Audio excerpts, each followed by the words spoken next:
Check out this clip. You're abundant before you receive abundance. That's been my experience. And the people that I know that are the wealthiest and the most fulfilled are also the most generous. And that's just been my experience. And I'm just telling you, if you want some abundance, if you want like good vibes over the holiday and you want some abundance in your life, go pull $1,000 out of your checking account, or go pull 500, or whatever the number is that it actually like matters to you. You will have like inspiration on who needs it, and you'll have like this magic experience. And don't think for a second, if you don't have money right now, you can't be abundant. A smile, a text, a phone call, a hug go a long way to help people. Spiritual Thought Sunday. Whatever religion you are, whatever beliefs you have, listen to this. One of the leaders of my church, David Bednar, talked about knowing if you're on the right path to heaven. And so many people, including myself, wonder if we're on the right path. He said our main goal is to get to heaven, right? He said there's only two things you should ask yourself. Do I love God? And to love God means to know God, to become like God, which basically my definition is to become the very best person, the best you can be in every area of your life. And second, to serve his children, which just means to help as many people become like God, become the best version of themselves as well. So do you know God? Do you really love God, and do you try to adopt his attributes? And second, do you serve his children and help other people do the same?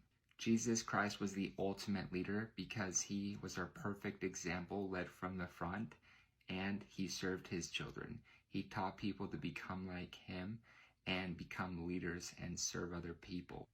Ed Mylett has the best story on gratitude. Right now, what are you grateful for? And at the lunch, I said, jack nothing, brother. There's nothing good in my life right now.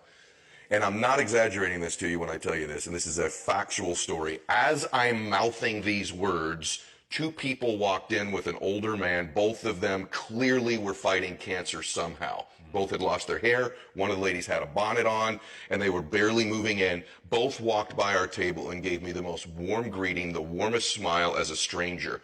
And he goes, that's pretty freaking pathetic. You can't find anything in your life to be grateful for right now.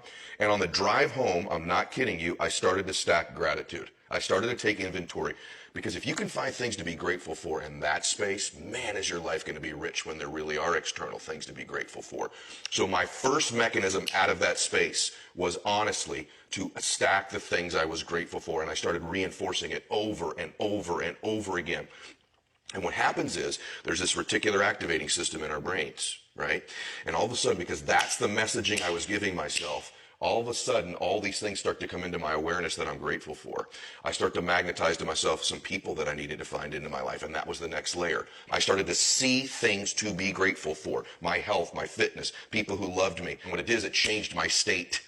Make gratitude a daily practice. Write down 5 things you're grateful for. I only have 17,885 days left to live. I wonder how many days you have left. Here's a chart showing how many days of life you have left based on the average human lifespan. Most people live their life like there's an endless amount of time in the day, in the week, the month, the year in their life.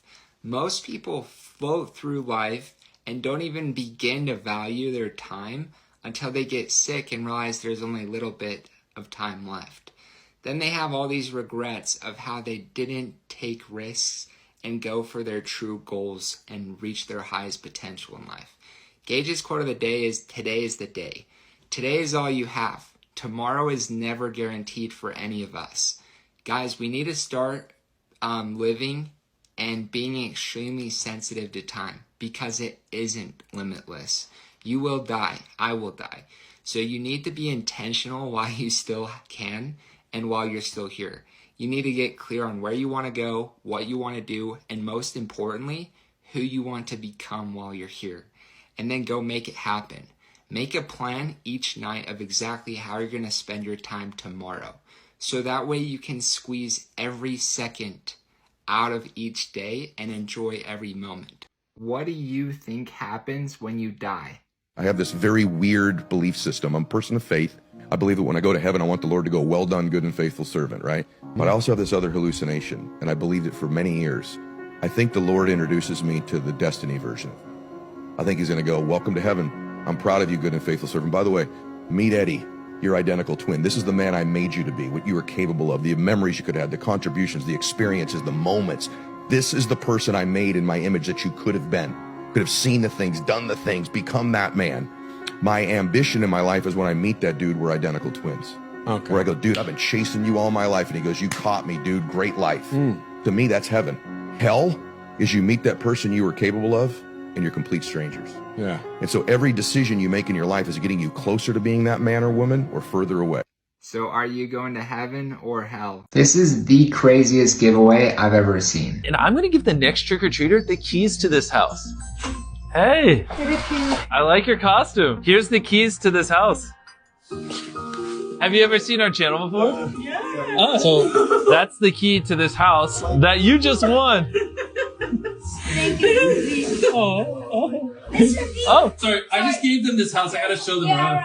Here, come on inside to your new home. Congrats on the house. Howdy. I'm glad you guys have seen my videos or this would be very weird. This is the master bedroom. We also might have threw some other presents in. That's my laptop now. You want to jump on it? It's your house. You can jump on the bed.